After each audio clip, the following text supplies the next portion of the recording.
in this hadith in front of us, and this is the book of Sahih Muslim, Sharh al-Nawawi, and we can read actually, this is islamweb.net, and this one is the official government website of Saudi Arabia.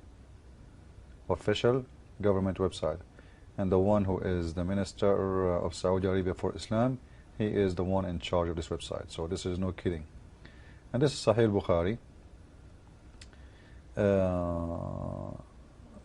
Sahih Muslim bi Sharh al-Nawawi. Sorry. Sahih Muslim bi Sharh al-Nawawi. And here we will see that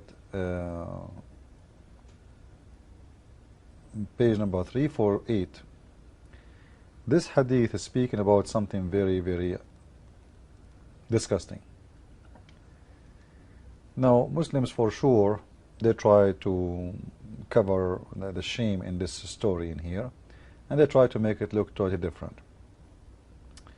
And because I know most of you do not know Arabic anyway, so what we will do, we can post the hadith underneath of the video, and you guys, you can translate the link in Google Translation. But we will read for you a translated version of this hadith to English. So let us see together what this hadith is speaking about. We can find this hadith translated already for those who speak English only in investigateislam.com. If we go in here and we read, and for sure the site is showing you the link. This is actually an old link for the hadith. Should be updated, but anyway, you will see in here the translation for this hadith as the following. Actually, you know what, I'm not going to waste my time. I'll read for you. All of you, you know good English, and even maybe better than me. You can read the hadith by yourself, and you will see that speaking about Muhammad, he is having sex between something have 4 legs. Now the Muslims they will say to you, or 4 parts, you know. The Muslim will say to you, this is not about animal, this is about women. But you know, women don't have 4 parts. I never heard of that, 4 legs. But however, the word in here is used shi'abuha. Shi'abuha al-arba'a. The 4 branches. Shi'ab can come as a branches. Now hands, you know, hands are not branches, and they cannot be counted as we cannot say 4 hands between her 4 hands, because a human have only 2 hands, and we cannot say 4 legs because a human have only 4 legs. So those have to be something from the same kind, the same equality, either 4 hands, and that is impossible, or 4 legs, and that is possible if the creature is an animal. Now the Muslim, they will say the story in here about Muhammad having sex with something have 4 branches, and after that he wash, is not about an animal. First of all, my question to Muslims is, what kind of books, those books is telling us, you know, what Muhammad was having sex with, and what he do with his penis after he finish. You know, if you think about it, this is telling us that Islam is a really trashy, low-class religion. But to prove our point that Muhammad, he was having sex with animals, then we need to read the explanation of this hadith, which is made by Muslims. Made by Muslims, not by us. And this is the interpretation of the hadith made by Sharh al-Nawawi, the Imam al-Nawawi, one of the biggest scholars in Islam. And this is the hadith commentary translated to English as al-Nawawi he said. You see it? Those are not my words. Now, if we read, you know, you will see really a shameful story, and you will see that the Muslims themselves are confused about what shi'abuha al-arba'a mean. 4 sides of the arms and the legs, while others say they refer to legs and thigh, and the other means legs and edges. I don't know. It's really it's a disaster. But now let us go to the meaning of this hadith, or the interpretation of it, and we will see the following.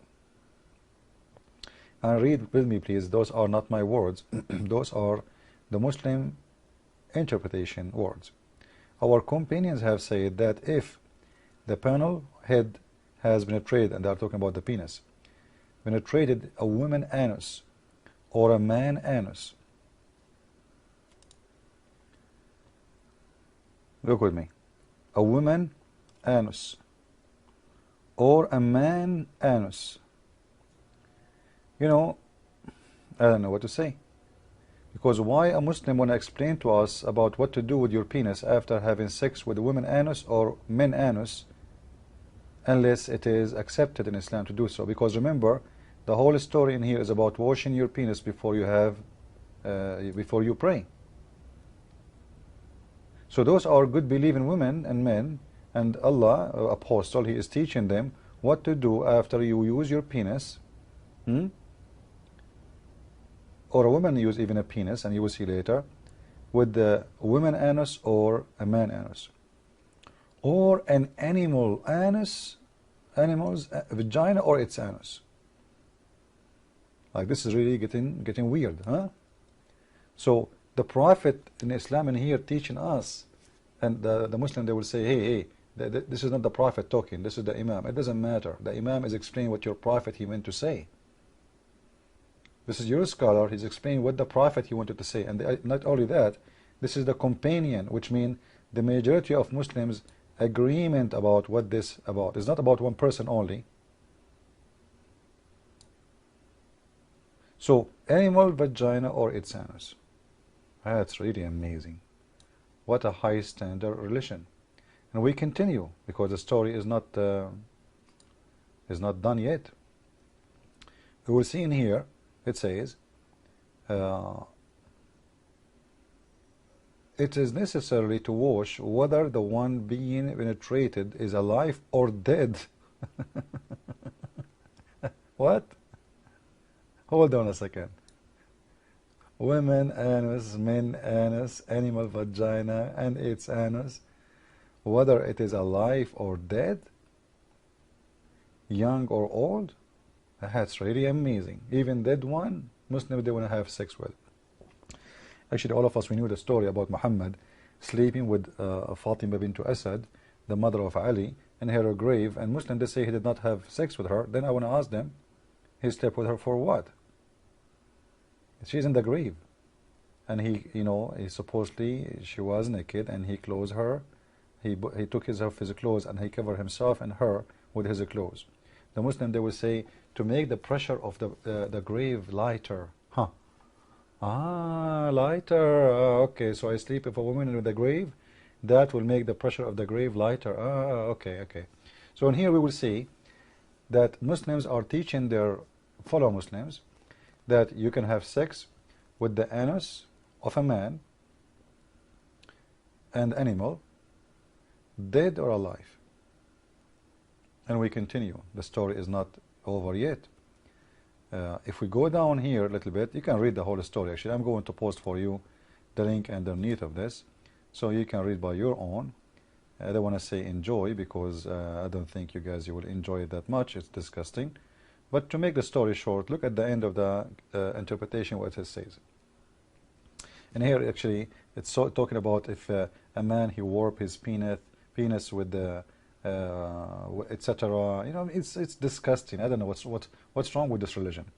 And then they say to you the Song of Songs is porn. Yeah. Now let us read in here. And at the same time, they found the name of Muhammad in the Song of Songs. This is why no Muslim now speaking about it as porn no more, which is weird, right? Hypocrite nation. Now, if a woman insert in her vagina, what? If a woman insert in her vagina, woman inserting, a Muslim woman, she is inserting her vagina. What she is inserting? Let me guess. A banana? No. Cucumber? No. A pen? No. An animal's penis? She must wash. And if she insert a detached penis, wow, man, Muslim women, they are going high tech. Detached penis, which means they are cutting the penis of a donkey or a cow or I don't know, or a dog or even a man. ذكرا مقطوعا, which means a cut it off penis. you know, like, I don't know what to say. And look what they are saying, they're talking about. The majority of the two opinion, there's two opinion. The most correct one is the one saying she must wash. So all what this is about is the important thing in the whole story in here. If the Muslim woman, she must wash or not. Isn't it amazing? So Muslim woman, she can use an animal penis, detached penis. She cut off a penis of a donkey, a monkey, whatever. She inserted in her vagina. But the important thing is, you Muslim women, you should learn that, sister, you should wash your vagina after you have sex with the detached penis or zakara maktuan. It's very, very beautiful religion. Take care of every case, every problem. Today, a Muslim woman, she will not be confused because of this. If she use a penis of a donkey or a horse or anything, because she knew what she should do after that. Before this story being given to her, her vagina was confused and might stay dirty. Now, mashallah, and by the way, remember, there's two opinion, which mean maybe let us say there's 400 million Muslims, they say she should not wash. And there's 600 million Muslims, they say no, she should wash. So by the way, still you have a choice to wash your vagina or not, because as you see, there's two opinion. And the one he says most correct opinion, this is mean he agree with the one of the opinion, doesn't mean that he is, because if we ask different imam, he might say no, the other opinion is the one is all right. So all what we see in this story, having sex with animals, dead men, dead children, young, old animals, doesn't matter. And the most important is that you must wash. So Islam is a very, very high class, intelligent religion. You know, study every case and give the Muslims answers for their confusion. And Allah will never leave a Muslimah or a Muslim man confused about what he should do in case he have put his penis inside a woman anus or a man anus or an animal anus or vagina or its anus, dead or alive, because Allah, he wants you, brother, always to have the correct answer for every problem you have in your life. And this is why Allah is great, because if Allah is not great, how he is thinking about this? You answer me. Leave your comment under the video, and as we say always, Christ is Lord, Islam is filthy. See you soon.